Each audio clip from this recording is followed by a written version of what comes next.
الحمد لله رب العالمين والصلاة والسلام على رسوله الأمين وعلى آله وصحبه أجمعين أما بعد. آج کے قیام اللیل میں 3 سورتوں کی تلاوت کی گئی، سورہ سبا، سورہ فاطر اور سورہ یاسین. سب سے پہلی جو سورہ ہے سورہ سبا، اس سورہ کا نام اس سورہ میں بیان کیے گئے ایک واقعے کی بنیاد پر رکھا گیا ہے، اور وہ جو واقعہ ہے وہ قوم سبا کا ہے.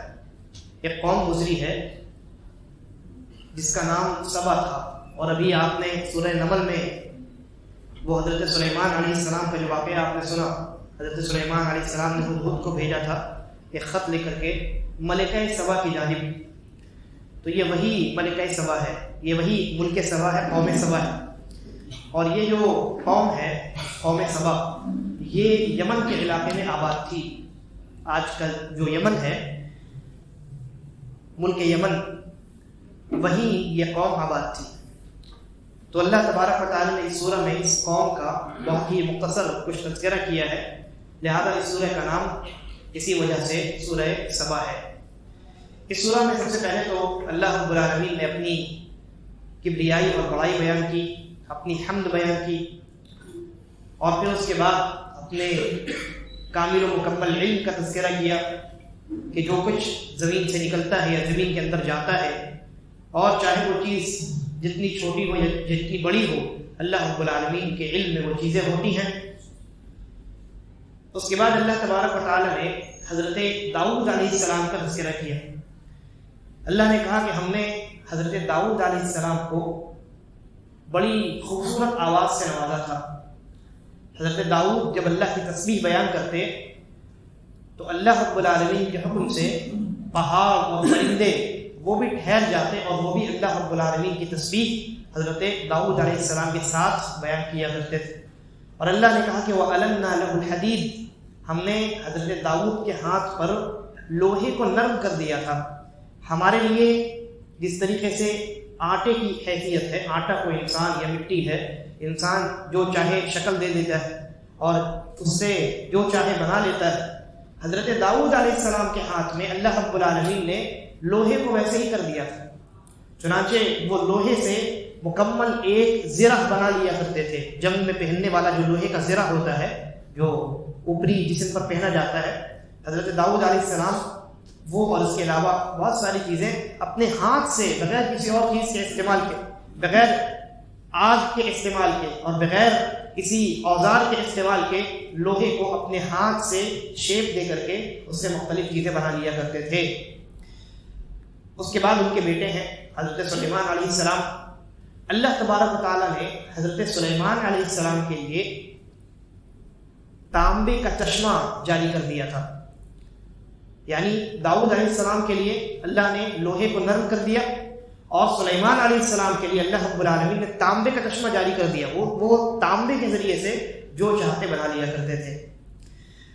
اور حضرت سلیمان علیہ السلام کو اللہ رب العالمین نے نہ صرف یہ کہ انسانوں پر، جنات پر اور اسی طریقے پر چرند اور پرند پر بادشاہت عطا کی تھی، بلکہ یہ جو ہوا چلتی ہے، یہ ہوا بھی حضرت سلیمان علیہ السلام کے کنٹرول میں تھی اللہ رب العالمین کے حکم سے. تو اللہ نے کہا وَلِسُلَيْمَانَ الرِّيحَ غُدُوُّهَا شَهْرٌ وَرَوَاحُهَا شَهْرٌ، کہ حضرت سلیمان علیہ السلام اپنے تخت پر اپنے جتنے حواری ہوتے، جو سلطنت کے لوگ ہوتے، ان کے ساتھ تخت پر بیٹھ جایا کرتے اور ہوا کو حکم دیا کرتے تھے کہ چلو. اور صرف صبح میں حضرت سلیمان علیہ السلام جتنی دوری کا سفر ہوا کے ذریعے سے کیا کرتے تھے، وہ ایک عام انسان اگر اس سفر کو کرے تو اسے 1 مہینہ لگے گا.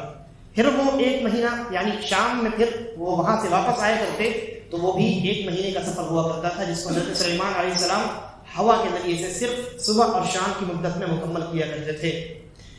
ان نعمتوں کا تذکرہ اللہ تبارک و تعالیٰ نے کیا، اور پھر اس کے بعد یہ کہا اعملوا آل داؤد شکرا، اے آل داؤد یعنی داؤد علیہ السلام اور داؤد علیہ السلام کے خاندان یعنی حضرت سلیمان علیہ السلام وغیرہ، اللہ رب العالمین کا شکر کرو عمل کر کے، اللہ رب العالمین کا شکر ادا کرو عمل کر کے۔ معلوم ہوا کہ انسان پر جب کوئی نعمت اللہ رب العالمین نازل کرے تو جہاں زبانی طور پہ انسان اللہ کا شکر ادا کرے، الحمدللہ کہے، الشکر للہ کہے، وہیں نیک اعمال کا اللہ رب العالمین کے لیے بندہ اہتمام کرے، یہ بھی اللہ رب العالمین کا شکر ہے۔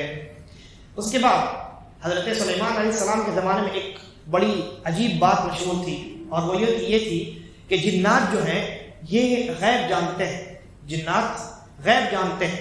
حضرت سلیمان علیہ السلام کو اللہ نے جنات کو بھی بادشاہت دی تھی، وہ بھی ان کے کنٹرول میں تھے، اور اپنی آنکھوں کے سامنے وہ جنات کو ڈائریکشن دیتے، اور جنات جو ہے وہ بڑی بڑی چیزیں، بڑی بڑی مساجد، اور اسی طریقے پر بڑی بڑی دیگیں پہاڑ سے کاٹ کر کے بڑا پتھر کا بنا ہوا بہت بڑا دیگ، اور بہت ساری ایسی چیزیں جو انسانوں کے بس میں نہیں ہے جنات بنایا کرتے تھے۔ تو ان کی سلطنت میں یہ بات مشہور تھی کہ جنات جو ہے وہ غیب جانتے ہیں۔ اللہ تبارک و تعالیٰ نے اس افواہ کو باطل ثابت کرنے کے لیے اور خود جنات کو بھی سبق سکھانے کے لیے، کیونکہ اس معاملے میں جنات کا بھی یعنی لوگوں کو گمراہ کرنے میں کام تھا۔ بہرحال تو اللہ رب العالمین نے کیا کیا، حضرت سلیمان علیہ السلام اپنی لاٹھی پر ٹیک لگا کر کے جنات کو ڈائریکشن دے رہے تھے کہ یہ بناؤ اور یہ بناؤ اور ایسے بناؤ، اور وہ اپنی لاٹھی پر ٹیک لگا کر کے ہیں، اور اسی میں اللہ رب العالمین نے ان کی روح قبض کر لی۔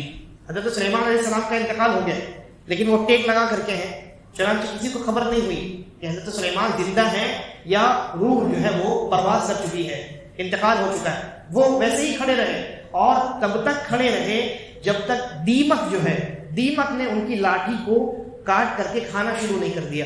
جب دیمک نے ان کے لاٹھی کو کاٹا اور کھایا اور کھوکھلا کر دیا تو حضرت سلیمان کے وزن سے جب لاٹھی گری تو اللہ نے کہا کہ فلما تبینت الجن ان لو كانوا يعلمون الغیب ما لبثوا في العذاب المهین، کہ اگر جن حضرت سلیمان جب گرے تب یہ ثابت ہو گیا کہ اگر جن غیب جانتے ہوتے تو حضرت سلیمان جو کہ پہلے ہی انتقال کر چکے تھے وہ ان کو دیکھ کر کے اس ذلت کن عذاب میں مبتلا نہیں ہوتے، یعنی ان کی غلامی نہیں کر رہے ہوتے۔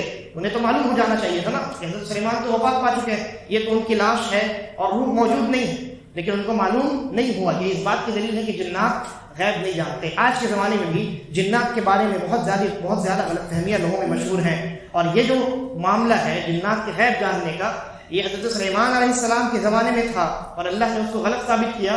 افسوس کا مقام یہ ہے کہ ہمارے معاشرے میں بھی یہ چیز پائی جاتی ہے۔ لوگ یہ سمجھتے ہیں کہ جنات کو غیب کا علم ہے اور وہ تمام چیزیں جانتے ہیں، کوئی چیز چوری ہو گئی تو جنات سے پوچھیں گے، انسان کا فیوچر کیا ہے یا اس نے زمانے ماضی میں کیا کیا، ان کو ساری باتوں کا علم ہے۔ نہیں ہے انہیں علم، غیب کا علم صرف اللہ رب العالمین کو ہے۔ نہ ماضی کا انہیں علم ہے، نہ مستقبل کا انہیں علم ہے، اور نہ اس کے علاوہ کسی اور چیز کا انہیں علم ہے۔ یہاں تک کہ حاضر میں زمانے یعنی جو ابھی زمانہ چل رہا ہے پریزنٹ، اس میں بھی جنات کو پوری دنیا کا علم نہیں کہ ابھی دنیا میں کہاں کیا ہو رہا ہے، چاہے جائے کہ ان کو ماضی اور مستقبل کا علم ہو۔ لہذا ہمیں اپنا عقیدہ اور اپنا ایمان اس سلسلے میں خراب نہیں کرنا چاہیے۔ اس کے بعد اللہ تبارک و تعالیٰ نے ملکہ سبا اور قوم سبا کا تذکرہ کیا ہے۔ ملکہ سبا کا تذکرہ تو اللہ رب العالمین نے سورہ نمل میں کیا، یہاں قوم سبا کا تذکرہ کیا ہے۔ قوم سبا ایک ایسی قوم تھی جس کو اللہ رب العالمین نے اپنی بڑی نعمتوں سے نوازا تھا۔ ان کے رہنے کی جگہ میں دو طرف پہاڑ تھے اور دونوں پہاڑوں سے نہریں جاری تھیں اور بہت سارے باغات اللہ رب العالمین نے بنائے تھے، تو ان کی آب و ہوا بہت بہترین تھی اور کسی چیز کی کوئی کمی ان کو نہیں تھی۔ لیکن پھر انہوں نے اللہ رب العالمین کی ناشکری کی۔ شکر کرنا چاہیے تھا، اللہ نے پانی بھی مہیا کیا اور درخت اور باغات بھی عطا کر دیے، لیکن انہوں نے اللہ رب العالمین کا شکر نہیں ادا کیا۔ نتیجے کے طور پہ اللہ رب العالمین نے ایک سیلاب لایا اور وہ جتنے خوبصورت باغات تھے اور نہریں تھیں وہ ساری کی ساری ختم ہو گئی اور جنگلات میں یعنی جنگلی جھاڑیوں میں تبدیل ہو گئی۔ اور انہوں نے اللہ رب العالمین نے ان کے اوپر ایک بہت بڑا یہ انعام نازل کیا تھا کہ ان کا جو علاقہ ہے یمن کا، یہاں سے لے کر کے شام تک، یمن اور شام کے درمیان بہت دوری ہے، اس درمیان اللہ رب العالمین نے مختلف بستیاں بسا دی تھیں۔ یعنی اگر وہ یمن سے سفر شروع کریں، شام جانا چاہیں تو انہیں اپنے ساتھ کھانے پینے کی چیزیں رکھنے کی ضرورت بھی نہیں تھی، کیونکہ ہر تھوڑی دور پر ایک گاؤں ہے، ہر تھوڑی دور پر ایک گاؤں ہے، وہاں کھانے پینے کی چیزیں آسانی سے مل جاتی ہیں۔ اور جو سفر کی جو مشکلات ہوتی ہیں ان سے ان کو دو چار ہونا نہیں پڑے گا. بیچ میں ریگستان اور جنگلات قسم کی چیزیں نہیں تھی. ان لوگوں نے اللہ رب العالمین کی اس نعمت کی بھی ناشکری کی اور کیا کہا ربنا باعد بین اسفارنا، اے ہمارے رب ہمیں یہ آرام دہ سفر نہیں چاہیے، ہمیں بھی ویسے ہی سفر کرنا ہے جیسے عام طور سے لوگ سفر کرتے ہیں، جنگلات سے گزرتے ہیں، صحراؤں سے گزرتے ہیں، دھوپ کی تپش برداشت کرتے ہیں، بھوک کی شدت برداشت کرتے ہیں، اور جو سفر کی مشکلات ہوتی ہیں وہ برداشت کرتے ہیں، ہمیں بھی وہ برداشت کرنی ہے، ہمیں یہ آرام دہ سفر نہیں چاہیے. تو اللہ رب العالمین نے کہا کہ ہم نے انہیں ایسا سبق سکھایا اور انہیں یعنی دنیا میں ایسا عذاب دیا کہ لوگوں نے انہیں اور ان کی کہانیوں کو، ان کے قصوں کو، ان کے عذاب کے قصوں کو یاد رکھا. معلوم یہ ہوا کہ انسان پر جب نعمتیں اللہ رب العالمین نازل کرے تو انسان کو چاہیے کہ وہ ان نعمتوں کا شکر ادا کرے، ورنہ کفران نعمت کی شکل میں اللہ رب العالمین کا عذاب آ سکتا ہے. سورہ یاسین میں، سورہ فاطر میں بھی بہت ساری باتیں ہیں. اس کے بعد سورہ یاسین میں اللہ رب العالمین نے ارشاد فرمایا انا نحن نحیی الموتى ونکتب ما قدموا وآثارهم، کہ ہم مردوں کو زندہ کرتے ہیں اور لوگ جو عمل کرتے ہیں، جو عمل انسان کر کے چلا گیا ہم اس کو بھی لکھتے ہیں، اور اس کے جانے کے بعد ونکتب ما قدموا وآثارهم، اور ان کے آثار کو بھی لکھتے ہیں. انسان دنیا میں زندگی گزارتا ہے، بہت سارے اچھے اعمال انجام دیتا ہے، برے اعمال انجام دیتا ہے. اللہ تبارک و تعالیٰ ہر اچھے اور برے عمل کو لکھتا ہے، یہ تو بہت واضح بات ہے. اللہ نے کہا وَنَكْتُبُ مَا قَدَّمُوا وَآثَارَهُمْ، ہم ان کے آثار کو بھی لکھتے ہیں. آثار کا مطلب کیا ہوتا ہے؟ آثار کا مطلب ہوتا ہے اگر آپ کسی ریتیلی زمین میں، بالو کی زمین میں اگر آپ چلیں تو آپ کے پیر کے نشانات بنیں گے نا. تو وہ جو پیر کے نشانات ہیں، انسان تو آگے چلا گیا لیکن پیر کی جو نشانات ہیں وہ بالو اور ریت کی زمین پر باقی رہتے ہیں، اسے ہم کہتے ہیں آثار. اللہ رب العالمین نے کہا ہم انسان کے آثار کو بھی لکھتے ہیں. کیا مطلب ہوا؟ یعنی آپ راستے پر چل کر کے آگے چلے گئے لیکن آپ کے راستے پر آپ کے جو قدم کے نشانات ہیں ان نشانات کو فالو کرتے ہوئے اگر کوئی دوسرا آدمی بھی آپ کے پیچھے چلتا ہے اللہ تبارک و تعالیٰ اس کو بھی لکھتا ہے. لہذا انسان نے اگر کوئی نیک عمل کیا اور اس نیک عمل کو دیکھ کر کے کسی دوسرے انسان نے بھی نیک عمل کیا تو اللہ رب العالمین اس کو بھی لکھتا ہے اور اس کا ثواب اس کو عطا کرتا ہے.